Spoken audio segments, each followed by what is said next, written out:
आज जिन हाउसेस के बारे में हम चर्चा करने जा रहे हैं ये हैं 9th house, 10th house, 11th house and 12th house.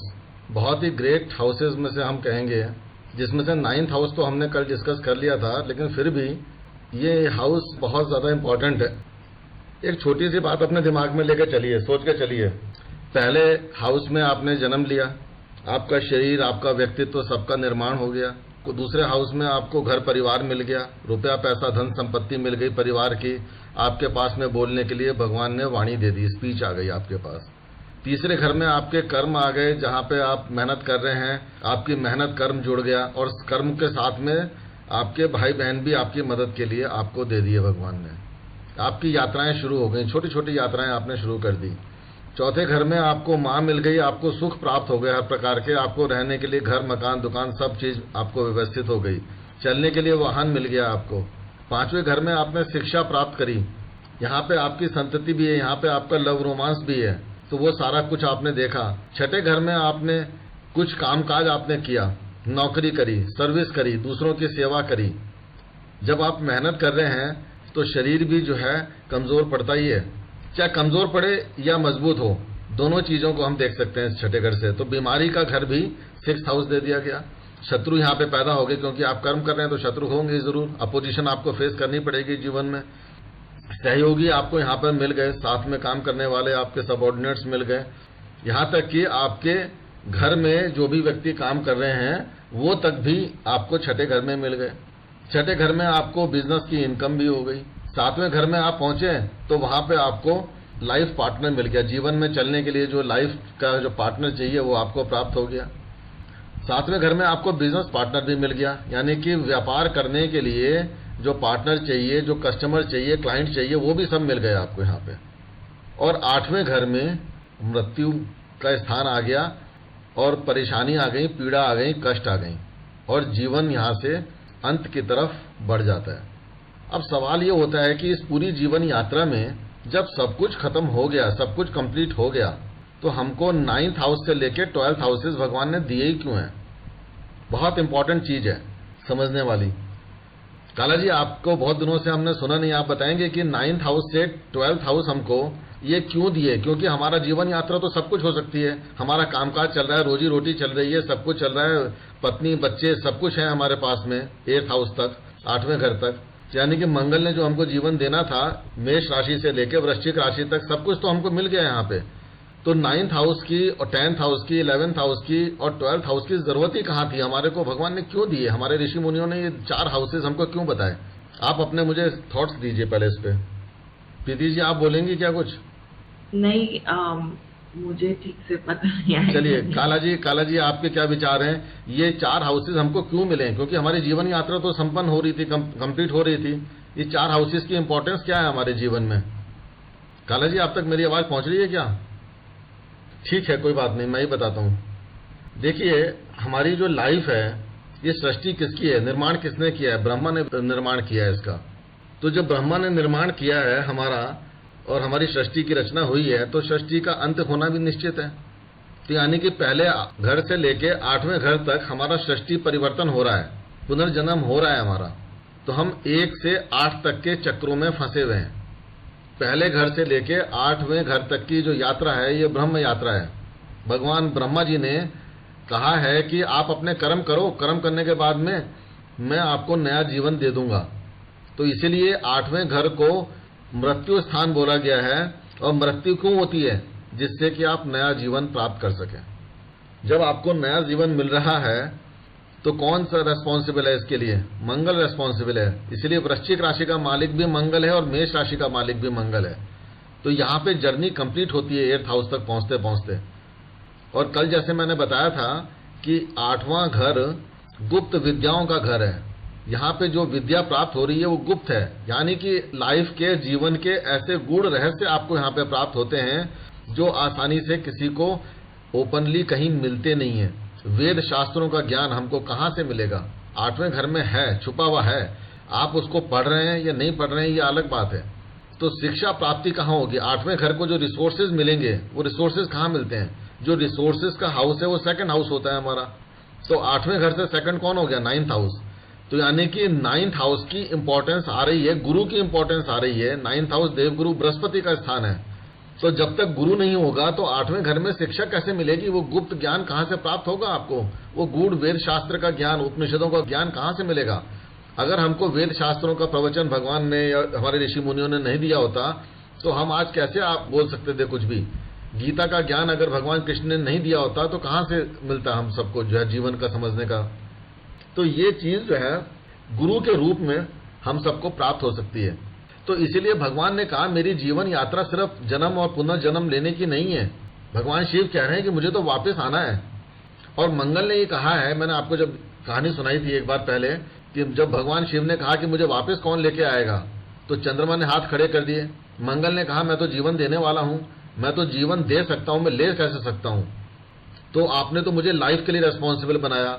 Shani ने बोला, कहने लगे कि ठीक है मैं ले सकता हूं जीवन, मैं सेंटेंस दे सकता हूं यानी सजा दे सकता हूं आपको, लेकिन तभी दूंगा जब मैं आपके कर्मों का निर्णय कर लूंगा। तो राहु केतु ने आपके कर्मों को रिकॉर्ड किया, मन वचन और कर्म के द्वारा जो भी कर्म आप कर रहे हैं उन सबको रिकॉर्ड किया राहु केतु ने, और शनि ने उसके ऊपर अपना निर्णय सुना दिया।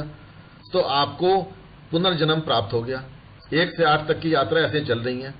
तो अब समस्या ये खड़ी होती है, भगवान शिव ने जो इनकारनेशन लिया है पृथ्वी पे, अल्टीमेटली ये सारी आत्माएं जो हैं भगवान शिव के साथ में जाकर कैसे पुनः एकाकार स्थापित कर सकेंगी? कब जाकर वो अपने आप को यूनिटी में पाएंगी? कैसे भगवान शिव स्वयं में लीन हो पाएंगे? यानी कि मोक्ष कैसे प्राप्त होगा? मोक्ष प्राप्त करने के लिए 2 चीजों की जरूरत है। हमको ज्ञान की जरूरत है, और कौन सा ज्ञान? स्पिरिचुअल ज्ञान, बहुत हायर नॉलेज। और हमें उसके लिए कर्म करने की जरूरत है। कर्म करने के बाद में हमारी जो डिजायर थी कर्म के लिए और स्पिरिचुअल ज्ञान को लेके मोक्ष प्राप्त करने की जो डिजायर थी, उस डिजायर का पूरा होना जरूरी है। क्योंकि अगर कोई डिजायर अधूरी रह गई, इच्छा अधूरी रह गई, तो इच्छा जन्म ले लेगी दोबारा से, और फिर आप इस बंधन में फंस जाएंगे 1 से 8 तक के चक्करों में।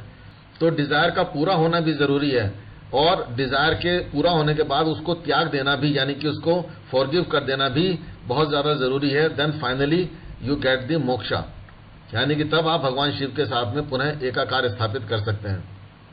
तो 9वें घर से लेके 12वें घर की जो यात्रा है, ये 2 मेजर आउटर प्लैनेट्स को सौंपी गई। एक है धर्म का प्लैनेट, स्पिरिचुअल ज्ञान का प्लैनेट, देवगुरु बृहस्पति। उनको जिम्मेदारी सौंपी गई कि आप 9वें घर को रूल कीजिए। ज्ञान के देवता हैं तो आप ज्ञान दीजिए, धर्म का ज्ञान दीजिए, आप आध्यात्म का ज्ञान दीजिए, वेद शास्त्रों का ज्ञान दीजिए। व्यक्ति को धर्म मार्ग पे जोड़े रखिए निरंतर। क्यों जोड़े रखिए? जिससे कि देवगुरु बृहस्पति 12वें घर के अंदर उस व्यक्ति की 11वें में इच्छा पूर्ति करवा करके उसको मोक्ष प्रदान कर सकें। जब 11वें में इच्छा पूर्ति हो गई उसकी, तो 12वां घर क्या करता है? लॉसेस का है। तो यानी कि जो 11वें घर में आपने गेन किया उसको लॉस करना है, यानी उसको भुला देना है, फॉरगिव कर देना है। जब आप उसको छोड़ देते हैं, अपनी सारी इच्छाओं का त्याग कर देते हैं, तो फाइनली 12th हाउस में देवगुरु बृहस्पति यानी गुरु ही मोक्ष दिला रहे हैं। भगवान शिव ने कहा था कि गुरु की शरण में आ जाओ, मैं सब लोगों को सर्वथा सुलभ हूं, यानी उपलब्ध हूं सबके लिए। तो इसीलिए 12वें में मोक्ष दिया और 11वें में उस मोक्ष के लिए ज्ञान प्रदान किया। देवगुरु बृहस्पति हैं। तो सबसे पहले उन्होंने बताया कि देखो आपका जो मूल है, यानी कि जो आपकी रूट्स हैं, ओरिजिन जो है आपका कौन है? फादर है। तो इसलिए 9वें घर को पिता का स्थान बोला गया, 9वें घर को गुरु का स्थान बोला गया। क्योंकि वो कहते हैं कि आपने अगर धरती पे जन्म लिया तो क्या बिना पिता के आप धरती पे आ सकते थे? नहीं आ सकते थे। तो उन्होंने बोला कि अल्टीमेटली भगवान शिव के साथ में कौन एकाकार स्थापित करेगा? वो है आपकी आत्मा। और आत्मा किसका अंश है? परमात्मा का। आपका परमात्मा कौन है? फादर, पिता है हमारे। भगवान गणेश ने कहा कि मैंने अपने माता पिता की परिक्रमा कर ली, मैंने पूरे ब्रह्मांड की परिक्रमा कर ली, क्योंकि उसके अलावा तो मुझे ब्रह्मांड नजर ही नहीं आता। क्योंकि पिता के पास में कौन है? पिता के पास में वाई फैक्टर है। क्योंकि 2 क्रोमोसोम होते हैं, दोनों मेल या फीमेल दोनों में। फीमेल के पास में 2 XX क्रोमोसोम्स हैं और मेल के पास में X एंड Y क्रोमोसोम है। जब फीमेल से X क्रोमोसोम मिला और पिता से यानी कि पुरुष से जब X क्रोमोसोम मिला, तो किसकी उत्पत्ति होती है? कन्या का जन्म होता है, लड़की का जन्म हो जाता है। जब माता से, तो माता तो X ही दे सकती है, तो जब मां से X मिला और पिता से Y मिला, तो क्या हुआ? बेटे का जन्म हो गया, पुत्र का जन्म हो गया।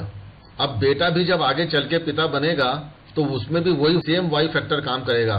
तो यानी कि ये जो सेक्स को डिसाइड करने वाला जो फैक्टर है ये वाई फैक्टर है। और ये वाई कौन है? ये आपका डीएनए है। और डीएनए क्या होता है? यही वंश को निर्धारित करता है। यानी कि आपके परदादा से आपके दादा में, दादा से पिता में, पिता से आप में, आपसे आपके बेटे में, आपके पोते में, पड़पोते में, जो भी ये जो डीएनए, ये जो वाई प्रोपोगेट कर रहा है, यही वो आत्मिक अंश है जिसे भगवान शिव के साथ में परमात्मा से वापस पुनः मिलना है। तो इसीलिए ये बताया गया, देवगुरु बृहस्पति कह रहे हैं नवम भाव में, कहने लगे सबसे पहले अपने आप को तो पहचान लो, सबसे पहले अपने पिता को तो पहचान लो जिससे आप मिलने जा रहे हो, पुनः मिलने जा रहे हो।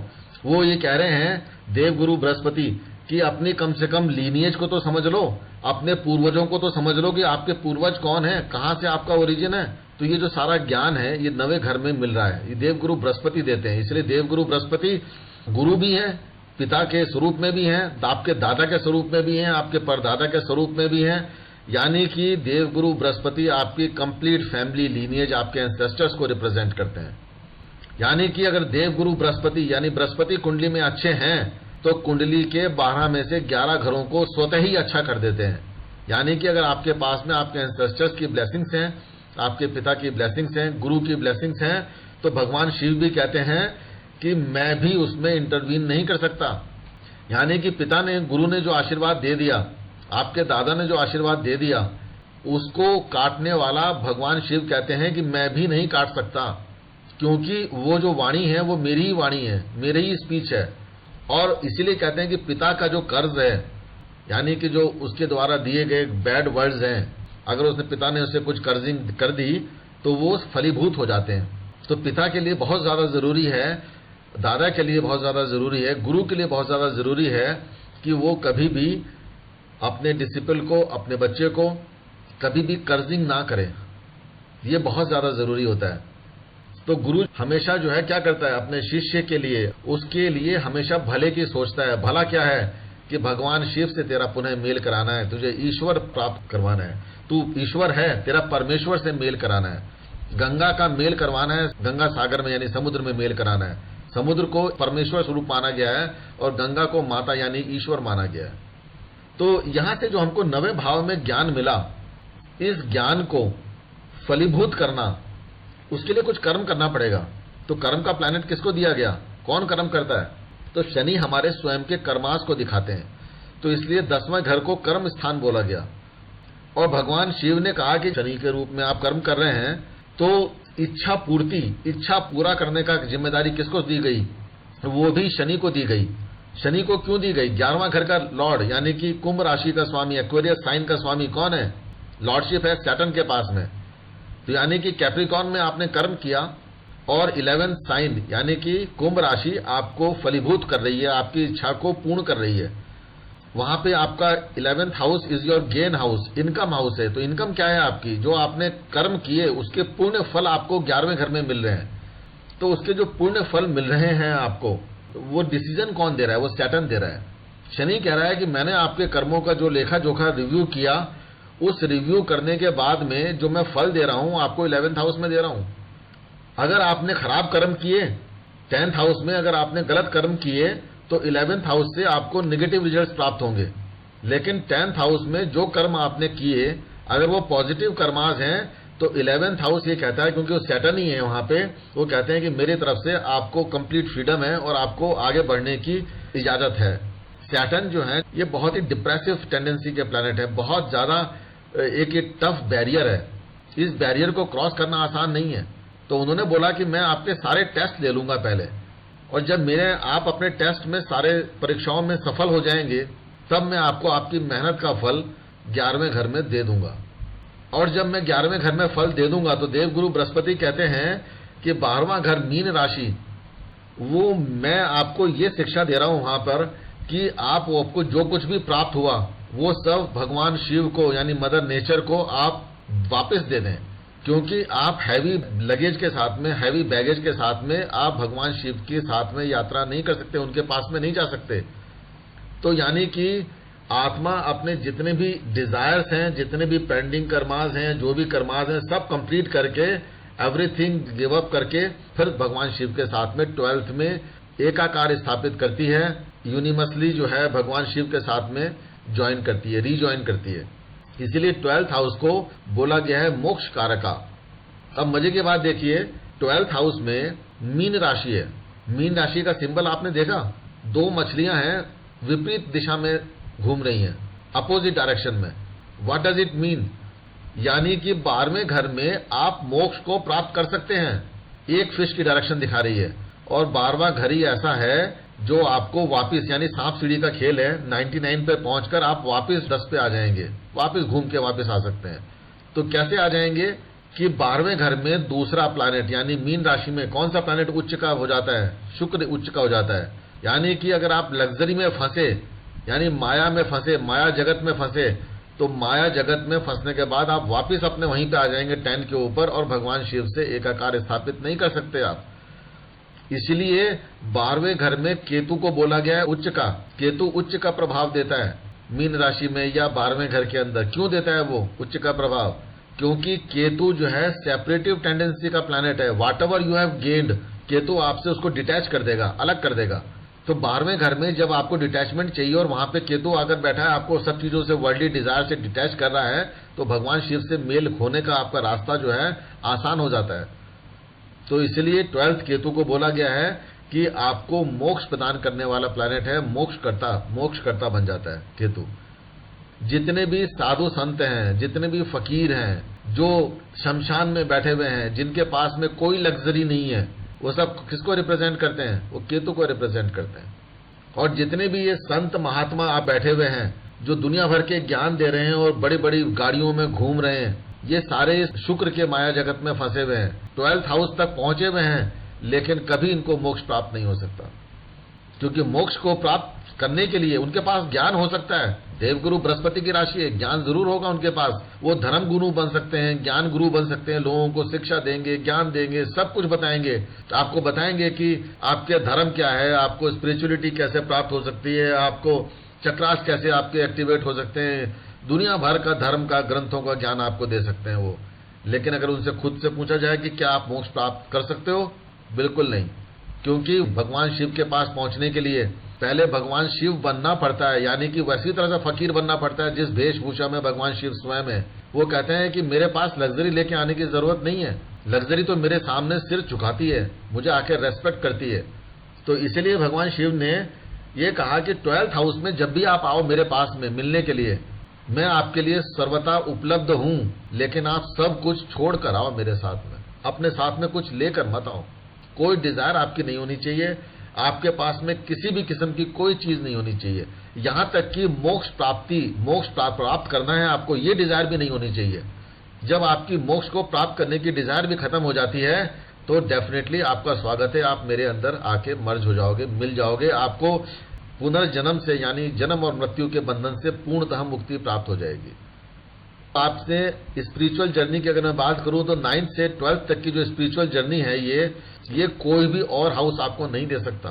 तो भगवान शिव ने एक रास्ता बता दिया कि या तो आप ब्रह्मा जी के द्वारा जो है, जो उत्पत्ति हो रही है और आपका फिर दोबारा से रीजन्म हो रहा है, 1 से 8 के बीच में इसी में फंसे रहो, या गुरु की शरण में जाकर नवे घर में आप हायर लर्निंग करो, उच्च ज्ञान प्राप्त करो, कर्म करो उसके लिए, और मेरे से पुनः आकर मोक्ष प्राप्त करो। तो इसीलिए 9वें घर से लेके 12वें घर की जो जर्नी है, ये बहुत बहुत इंपॉर्टेंट जर्नी होती है। आपको पता होगा ये जो 2 प्लैनेट हैं, ये सबसे आउटर प्लैनेट्स बोले गए हैं, आउटर वर्ल्ड में रहते हैं। कहां पे हैं? सबसे पहले जब आपको मैंने जब पहले पिक्चर दिखाई थी, तो इन दोनों प्लैनेट और बाकी ग्रहों के बीच में एक एस्टेरॉयड बेल्ट आ जाती है, यानी कि एस्टेरॉयड्स हैं, उसकी एक कंप्लीट बेल्ट है, और उसके बाद में बृहस्पति है, फिर शनि है। तो यानी कि पहले धर्म है, ज्ञान है, और उसके बाद में कर्म है। यानी कि आप आंख बंद करके कर्म नहीं कर सकते, उसके लिए सबसे पहले आपको ज्ञान प्राप्त करना है। और अगर आपने ज्ञान प्राप्त कर लिया, तो जो कुंभ की अमृत वर्षा होगी वो कहां मिलेगी? 11वें घर में अमृत वर्षा मिल रही है।